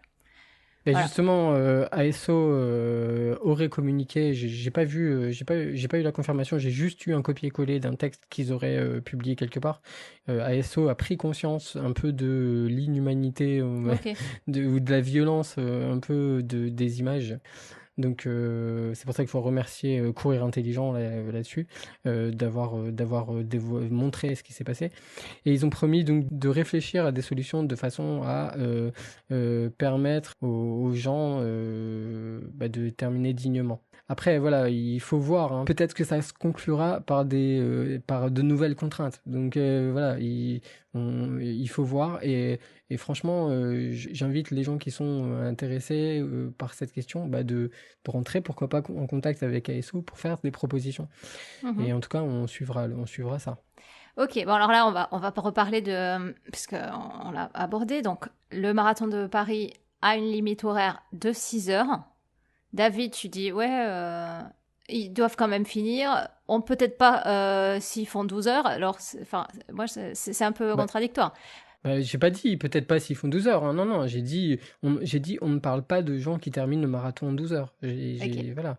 Parce que si tu veux, dans l'argumentaire des personnes qui trouvent que on a bien fait de mettre des barrières, bon, peut-être pas avec autant de violence, quoi, mais que il faut à tout prix des barrières, et 6 heures, ces personnes prennent des exemples caricaturaux, quoi. Donc tu parles tout le temps de Jean-Yves ou de Monique ou de Micheline qui terminent en 20 heures le marathon, mais ces personnes n'existent pas, hein, je veux dire, elles n'existent pas. Mais ça pourrait Donc en dévier fait, à ça. ça pourrait. Ça pourrait dévier là-dessus si on n'avait pas de Eh limite ben horaire écoute, aussi. et si Peut-être, je sais pas. et si quelqu'un termine le marathon en 12 heures, quoi. Ben moi ça me pose pas de Oui, problème, quoi. après, tu es d'accord qu'il y a le marathon Qu'il y de a un règlement. Paris, il y a un règlement, il y a 6 heures. Ouais. Pour moi, c'est normal que du coup, les personnes qui ne respectent pas cet horaire ne finissent pas de la même manière, ne soient pas récompensées, entre Non, guillemets, de la même manière que les autres, quand même. mais moi j'ai rien contre le fait qu'on ne les mettrait pas dans le classement ou qu'on leur donnerait pas de médaille ou Ok, etc. ouais. Moi c'est juste franchir la ligne, c'est-à-dire conclure le défi qui se sont fixés. Il y a des règles, je suis bien d'accord. Mais pour moi, les règles, c'est aussi fait pour être discuté. Parce que si on peut plus les discuter, c'est quelque part, c'est un peu la fin de la démocratie, c'est la fin du progrès, quoi. C'est la fin du progrès. Donc, des règles, elles sont là pour être discutées. Discutons-en, quoi. Et donc, il y a des propositions qui sont sur la table. On fait des propositions. Et il y a une barrière horaire qui, pour moi, est stupide à 6 heures. S'il faut décider qu'on la mette plutôt à 8 heures ou 10 heures, etc., bah, pourquoi pas, discutons-en, quoi. Mais ne disons pas, ah, c'est le règlement, quoi. Point, c'est le règlement. Bah non, mais c'est le règlement, mais il y a un peu de souplesse, peut-être. Je crois que c'est au marathon de New York où les gens, justement, sont pas classés, mais ils peuvent terminer, quoi. Et ils terminent, tu vois des images de gens qui terminent dans le noir, tu vois, enfin, c'est, Ouais, mais il y a quand même une limite horaire aussi, hein. mais Enfin, il y a il y a mais il y des a une limites. limite horaire. Mais si tu veux, il y a quand même des gens qu'on autorise à terminer avant, enfin après la limite. C'est-à-dire bah, qu'il y a juste une petite souplesse, quoi. Comme dans toutes les règles, il y a l'esprit, la lettre, et je pense qu'il faut savoir aussi à un moment donné se dire, ok, il y a 7 coureurs, j'en sais rien, je sais pas combien de coureurs, c'est sûrement plus que ça, mais 7 coureurs qui sont encore sur le parcours, qui n'ont pas terminé, et ben on va se débrouiller pour que cette poignée de coureurs ben, puisse terminer dignement et voilà, et ça ne doit pas faire tout un foin, quoi. En plus de ça, je veux dire, s'il y a des personnes qui finissent en 8 heures, 12 heures, 20 heures le marathon, mais mêlez-vous de votre cul, quoi. Enfin, sérieusement, moi, j'y vois aucun problème, quoi. Et Myrthe, tu en penses quoi, ça, de mettre des barrières horaires sur des marathons? Bah, en fait, moi, j'ai l'impression que ça me choque moins que David qui en est. Enfin, je me vois pas faire, de demander une révolution et faire en sorte que voilà, qu'on laisse courir des gens, je sais rien, en 10 heures, hein, j'exagère, mais voilà, le fait Pourquoi que, pas? bah, En en fait, quoi ça te dérangerait? ça me Est-ce que dérange ça te pas plus que dérangerait? ça, mais je comprends qu'il y ait un minimum de, en fait, on va dire que, tu sais, on maintient un dispositif en place, pour une grande, on va dire un nombre de personnes quand il y a encore des personnes dans ce cas-là. Si par exemple il reste des cas unitaires de gens qui sont encore là, mettons, on va dire, je sais pas, au bout de 9 heures ou j'en sais rien, mettons qu'ils soient 3 quoi, 3 ou 4, Mhm. je pense que là, tu vois, il faut pas, hein. Ça, tu peux juste les laisser évoluer avec le code de la route, hein, comme indiqué dans le règlement, et puis voilà, ils iront où ils veulent. Le fait que on aille les chercher en quelque sorte pour soit les mettre dans des camions, en gros je te ramène à l'arrivée ou je te ramène où tu veux, ou soit j'en sais rien les accompagner ou ne serait-ce que aller leur dire maintenant tu termines par toi-même, ça me choquerait pas quoi en gros. Tu vois, autrement dit qu'ils aient un traitement spécifique à ces gens-là où on leur dit ok là vous êtes vraiment très très loin des Vous êtes clous. plus dans la course. Comme vous êtes très très loin des clous, le dispositif en gros dégradé pour les non-finishers, il est même plus en place, tu vois. Enfin, à la rigueur, qu'il y ait des graduations ça me choquerait pas parce que ça m'a l'air d'être une certaine forme de prise en charge déjà. Oui, enfin, c'est une prise en charge vraiment par défaut. C'est-à-dire que tu exclus pas non plus le fait qu'on démonte tout et qu'il n'y ait plus visuellement de cette ligne d'arrivée, quoi, quelque part. On pourrait tout Ah oui, enlever. non, mais à la rigueur, ouais, là, évolue complètement au code de la route. Moi, je me dis, pourquoi pas, hein, ça marcherait aussi. Ouais, mais bon, tu vois, par exemple, si dans le marathon de Paris, on se retrouvait avec, je sais pas moi, 20% de coureurs qui s'inscrivent et qui décident, ou qui ont le niveau, j'en sais rien, de courir le marathon allez, on va pas faire trop de provoques, on va dire en 10 heures, quoi. Bah, dans ce cas-là, c'est évident qu'il faut les prendre en charge Voilà. de manière complète. Merci. Parce qu'il y a assez de monde. Maintenant, et en fait, c'est à l'organisateur de savoir que dans l'épreuve qu'il organise, il y a X% de personnes qui vont correspondre à ce cas-là, et donc de prévoir un dispositif pour ces gens-là. Maintenant, quand il en reste que, j'en sais rien, 0,002%, à la rigueur, tu peux te dire que pour vous, ce sera ça, ou pour vous, en gros, je prends plus en charge, en gros, t'auras plus d'eau à l'arrivée, t'auras plus ci, t'auras plus ça. Ça me choque pas, par exemple. Non, mais tu vois, quand même, ça paraît si peu compliqué, en fait, de bloquer une rue, une avenue, ou bloquer la fin d'un parcours quelques heures en plus, quoi. Franchement, dans la vie, il y a des choses vraiment beaucoup plus complexes, quoi. Ouais, non, mais ça, je suis Mais d'accord avec David, toi, le problème, j'entends c'est que Pardon, merde. tu peux pas. Ouais. Enfin, je sais pas, moi Mais tu peux pas, mais si, tu peux aussi. Tu peux, quoi. mais en fait, Tu peux pas, Non, mais tu attends. peux pas. Mais si tu non, laisses- tu si peux tu- pas, c'est un choix. Tu ne peux pas, c'est un choix. Attends. C'est un choix. Si, C'est un choix. tais-toi. Mais tu Bon, ne dis oui. pas, tu ne peux pas. Tu ne dis pas. Non, Toi, mais tu Margie, sais pas tu ce que je comprends. vais dire. Je veux dire, tu sais pas ce tu que ne je peux vais pas dire. dire. Tu ne peux pas. Mais tu vois, enfin, moi, je devance et je Tu dis. ne sais pas, tu ne les lis gens pas qui dans disent, mes Tu pensées. ne peux pas les. Non, mais je reprends ce que je ne lis pas dans tes pensées, c'est sûr, mais là, je vais reprendre ce que disent les gens. Tu ne peux pas laisser 20 heures, machin. Mais Non, c'est pas ce que quoi, je voulais dire. C'est pas tu ne peux. Moi- Mais je sais.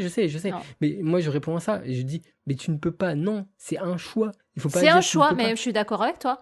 Mais après, c'est pareil. Les personnes qui s'inscrivent au marathon de Paris, ils savent qu'ils ont 6 heures pour finir. Point à la ligne. Il y a plein d'autres, plein d'autres courses.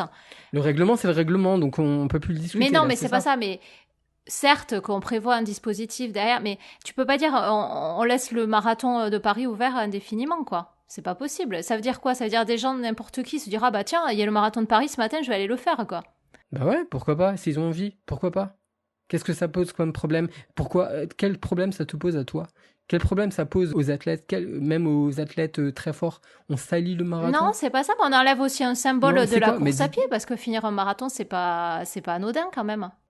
Mais ces gens terminent le marathon je veux dire, on va prendre un coureur exagérément lent. On va dire, je vais grossir le trait puisqu'il faut, quoi. Ces gens terminent le marathon en 14 heures. Mais ce n'est évidemment pas pareil que celui qui termine le marathon en moins de 3 heures.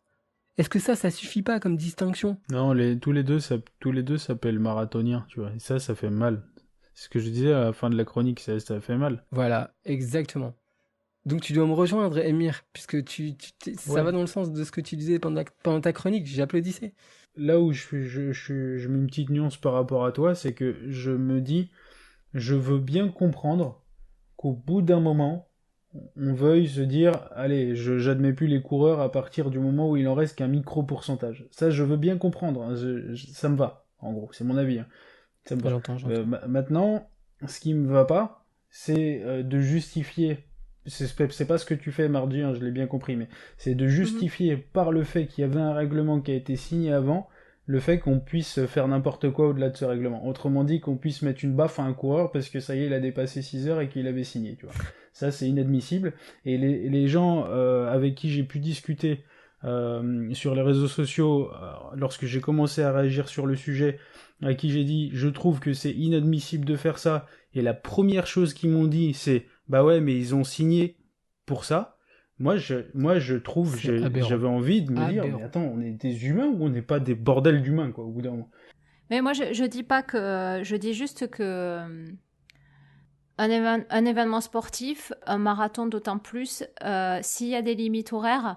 Je sais pas, je suis sûre et certaine qu'il y a d'autres marathons où il n'y a pas de limite et les gens ils peuvent se dire tiens je vais faire un marathon et prendre tout le temps qu'ils veulent.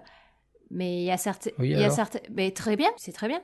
Maintenant, il y a d'autres Et événements. s'ils ont envie de participer au marathon de Paris, ben, qu'ils participent au Ils marathon peuvent y de Paris. participer, mais ils savent très bien aussi que s'il y a une limite horaire de 6 heures, ça veut dire qu'ils n'auront pas fini le marathon.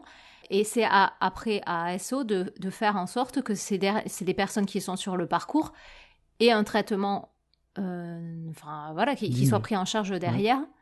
Très bien. Voilà. Et donc, les athlètes, comme moi je les appelle, je les invite aussi et donc, à discuter de la remise en cause de ces règles. C'est simple, hein. Je veux dire, ok, aujourd'hui, c'est écrit 6 heures. On met un peu de souplesse à ça. Et puis on rediscute. Parce que, oui, c'est un fait. Notre sport se démocratise encore plus. J'espère qu'il se démocratisera toujours plus, quoi. Et si ça doit passer par l'intégration de coureurs plus lents, enfin très lents, j'allais dire, parce que de toute façon, même par rapport à il y a 30 ans, etc., oui, il y a plus de coureurs et il y a plus de personnes qui terminent au-delà de 4 heures, etc. Mais, faisons-le, quoi. Enfin, intégrons ces gens et prenons les dispositions qu'il faut, quoi. D'accord. Au moins, discutons-en, quoi. C'est ça. Mais de toute façon, le fait d'en parler, ce qui est sûr, c'est qu'on fait avancer ce sport, en fait. On fait avancer la démocratisation de ce sport, rien que par le fait d'en parler là, et rien que par cette vidéo qui est sortie, qui a créé toutes ces discussions. Ça nous a fait tous réfléchir. Je pense que ASO lui-même, pour son business, il ferait bien d'y réfléchir dans les années à venir, parce que là, quand tu te fais choper une fois, entre guillemets, un malin qui a pris une vidéo là où personne regardait, cette fois-ci il en a pris une, bah, je pense que l'année prochaine, tu sais, ils vont avoir, enfin, j'ose espérer qu'ASO aura les chocottes, et que s'ils le font pas pour le sport, ils le feront pour leur image, quoi. Pour leur image, ouais, c'est ça. Et David ? Non, mais j'aimerais réagir à un truc aussi.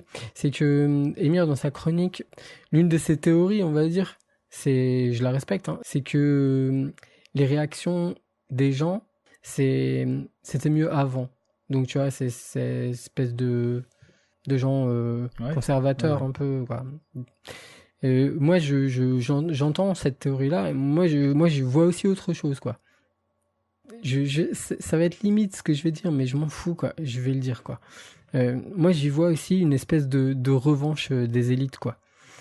Je suis désolé, mais quand je vois les réactions, je trouve que ça sonne vachement nouveau monde, quoi. Un peu comme ce qu'on nous martèle avec la Macronie aujourd'hui, quoi.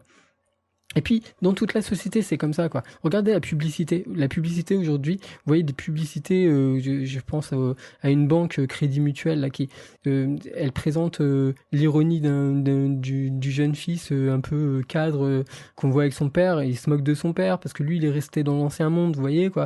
Et je trouve qu'on est vachement là-dedans en ce moment, quoi. Moi, je trouve que ce qui est dommage, c'est que les gens du nouveau monde, ils pourraient aider un peu les gens de l'ancien monde à se moderniser.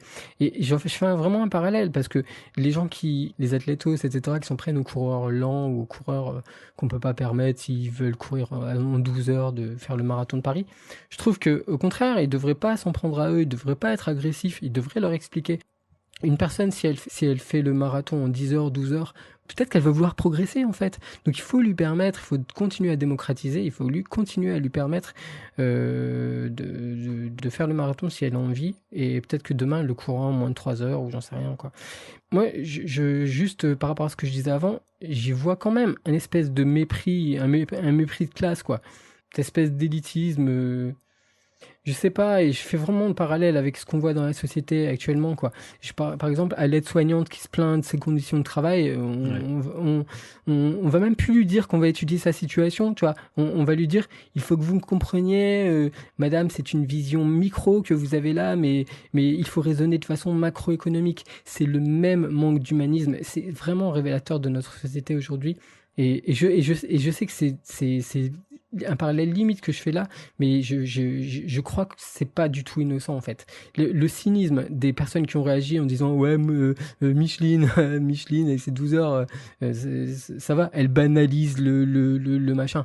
Ben, qu'elle banalise le truc, moi je trouve ça très bien, quoi, et qu'on démocratise ça. Mais je suis pas contre David, mais par contre moi je pense que tu pars sur le principe que les personnes qui courent le marathon en 12 heures ou en 20 heures ou machin, ils sont de bonne foi, dans le sens, ils veulent vraiment c'est un défi pour eux, et le but c'était de finir un marathon, moi, le problème que je vois, c'est en ne mettant pas de limite, c'est que n'importe qui... C'est les clowns.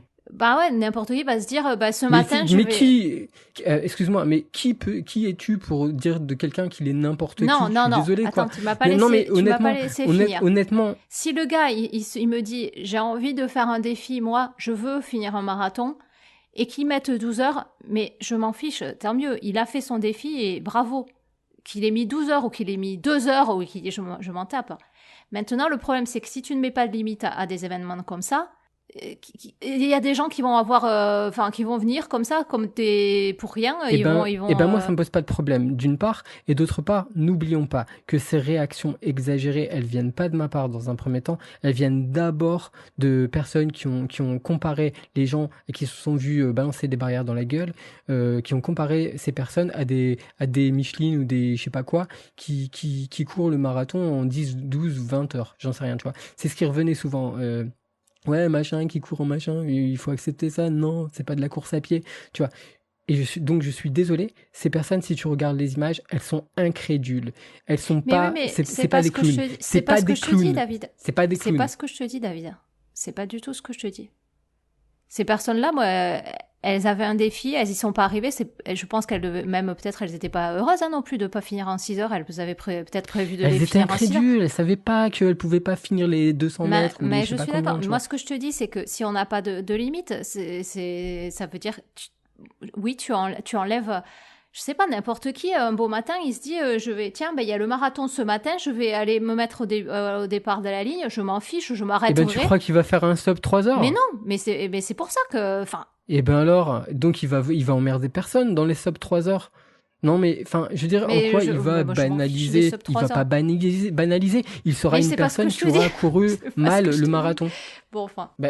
Alors pourquoi? Quel problème tu as avec monsieur n'importe qui? Mais c'est pas monsieur n'importe qui. Moi, ce que je te dis, c'est que tu pars sur le principe que les personnes qui vont vouloir se faire un marathon, n'importe quelle heure, ils ont tous des bons sentiments derrière, quoi. En voulant se dépasser, et c'est peut-être pas le cas. Voilà, c'est tout ce que je te dis. Et si c'est pas le cas? Si c'est pas le cas, c'est un peu ennuyeux parce que une course. Mais pourquoi? Honnêtement, et en plus de ça, au nom de quoi tu juges ça? Enfin, toi, je parle toi ou les autres, hein, bien sûr, quoi. Mais ça veut dire que, voilà, on va faire un marathon, ça veut dire que tous les gens dans la rue, ils vont se mettre sur le truc et ils vont... Non, mais il faut, bien sûr, que le but, c'est pas non plus qu'il y ait des limites. D'accord, discutons-en. Et ne nous arrêtons pas aux limites qui sont actuellement, pour ma part, je trouve, un peu trop restrictives. Ouais, enfin, bon. On va mais conclure. Je suis désolé, encore une fois, monsieur n'importe qui, s'il prépare mal son premier marathon... Mais tu vois, tu dis qu'il le prépare. Hein. Voilà, c'est ça mon truc. Non, je n'ai pas dit ça, j'ai dit le contraire. Il n'y a personne qui se lève un matin en disant ce matin il y a le marathon de Paris, je le fais. C'est pas possible. T'en sais rien, peut-être que si c'est ouvert à tout le monde. Mais comme non, ça, c'est pas possible. Pourquoi? Si c'est ouvert à tout le monde, qu'il le fasse. S'il a 24 heures, s'il a 48 heures, si on n'a pas mis le limite, le gars, t'es tranquille, quoi. Voilà, et il fera pas le marathon, oui, qu'on donne des dossards à tout le monde même. Il terminera son marathon en plus de 10 heures, plus de 15 heures, j'en sais rien. Et puis, il sera un finisher très très lent. Et puis, il aura ce statut-là. Il ne volera pas le statut de celui qui a couru le marathon en moins de 3 heures, qui est une performance qui est très symbolique. En fait, je comprends qu'on puisse avoir envie de se dire... qu'est-ce qui nous empêche, qu'est-ce qui nous fait chier dans le fait que certaines personnes fassent ce qu'elles veulent, tu vois. Mais le truc, c'est que là où je peux je peux me contredire moi-même, c'est que tout ça, comment? Fais-le pas. Je vais le faire un tout petit peu, c'est que tout ça, je veux bien entendre que ça a une limite. Par exemple, si on parle d'une petite histoire un peu sympa récemment sur Twitter qui en a fait réagir certains, est-ce que on peut se dire que puisque finalement tout le monde fait ce qu'il veut, est-ce qu'on peut prendre le départ, prendre le métro, arriver à la ligne, passer la ligne d'arrivée, faire une photo sur Instagram avec sa médaille, être content et demander à tout le monde de ne rien dire? Tu vois, voilà. Est-ce Bah non, est-ce que pas demander à finalement, tout le monde, quoi. est-ce que finalement on peut se dire Ouais. que chacun fait ce qu'il veut Qu'est-ce que t'en finalement penses, David, de Tu veux ça? que je te dise? Hein? Puisque chacun fait ce qu'il veut dans ta monde. Elle a payé la fille. Hein, Ouais, elle a ça m'est triché, pas du mais tout. elle a payé. Voilà, ça me met pas du tout en difficulté. Je veux dire, la personne, elle te demande pas de ne rien dire, quoi. Tu vois, si tu as envie de te plaindre de ça, tu le fais. Pour ma part, moi, ce que j'en pense, parce que des tricheurs, j'en ai vu même dans la course à laquelle j'ai participé ce week-end. Mais je suis pas allé la balancer, quoi. Je veux dire, je m'en fous. Oui, quoi. mais c'est Je non, m'en mais en même fous. temps, c'est pareil pour moi. Pardon, je donne juste mon avis quand même. Personnellement, je m'en tape. Mais très clairement, ça me dérange pas. Si elle a envie de tricher, elle triche. J'ai aucun souci avec ça. Mais en gros, voilà, ce que je voulais dire, c'est qu'il y a quand même un peu une limite pour certains que je peux comprendre à chacun fait ce qu'il veut. Il y en a qui qui sont par exemple contre la triche, tu vois, je suppose, et que ça dérange. Je peux plus comprendre ça déjà que Bah oui, mais ça, c'est évident. Là, on parle de On vit valeurs. pas en anarchie, quand Bah même. non, bah pourquoi pas. Mais Non, arrête, hein. On va pas commencer. Ouais, j'aime bien. tous, on a quand même un socle commun avec des valeurs. Je pense qu'il y a une énorme, c'est pas ce que tu as dit, hein, je sais, mais il y a une énorme différence entre une personne qui va terminer le marathon en mettant énormément de temps et une personne qui va employer des moyens qui sont moralement pas très estimables, on C'est va autre dire. chose. Ouais. Donc c'est pour ça que je suis pas trop en difficulté avec cet exemple-là, mais même s'il me fait sourire. Oui, non, mais de toute façon, cet exemple, je l'ai posé là juste pour finir sur une note amusante, mais clairement, il y a trop de différences. Puis bon, voilà, bref, c'est très très discutable ce que je viens de faire. Mais... c'est pas grave, j'avais envie de le faire, on est là pour Non, mais s'amuser, c'est voilà. bien. Ok, moi je vais conclure et puis je ne veux plus avoir aucune coupure de David. Moi je pense qu'il y a assez de courses en France pour y trouver chacun ce qu'on recherche. Des courses pour la compétition avec un temps limite, des courses pour un défi personnel avec aucun temps de limite, des courses pour le fun avec Mud Day, Color Run et compagnie. Donc voilà, chacun trouvera de quoi se faire plaisir. Est-ce qu'on a le droit de courir le Mud Day finalement? C'est vraiment... Est-ce qu'on a le droit? Est-ce Bah, que je c'est sais pas. autorisé, ce genre de Demande à choses David. J'étudie la question, je vous rends mon verdict dans quelques jours. Ok. Bien, les bonitos, nous espérons que vous aurez passé un bon moment en notre compagnie. Même si nous avons peut-être été la cause de quelques envolées lyriques de votre part, seul dans votre voiture, ou que votre séance running bien planifiée ne s'est pas passée comme prévu pour cause d'étouffement à l'écoute des arguments de l'un d'entre nous. Alors au lieu de garder tout ça pour vous, n'hésitez pas à venir en discuter avec nous sur les réseaux sociaux, Twitter, Facebook, YouTube. D'ailleurs, nous voulons vous dire que nous allons créer une plateforme de discussion sur Discord très prochainement. Ouais. Donc là-bas, on pourra s'écharper en toute liberté. Bon, à voir. En plus, on pourra utiliser également Discord pour faire des parties de Fortnite. Ah oui. Non, ceci est interdit, les bonitos, ceci est interdit. Je couperai au montage. J'ai autre chose. Parce qu'on pourra se servir de Discord pour poster nos meilleures photos d'ampoules aux pieds. Ouais, ça je suis d'accord. C'est bon ça. Bien. Bah écoutez, Émir, David, bon, je vous aime toujours quand même. Hein. Je vous dis à Oui, la aussi, prochaine hein. fois. À plus. Allez, belle journée, bonne nuit, bon run ou attention aux voitures si vous êtes en vélo. À très bientôt les bonitos. À Salut. plus, ciao.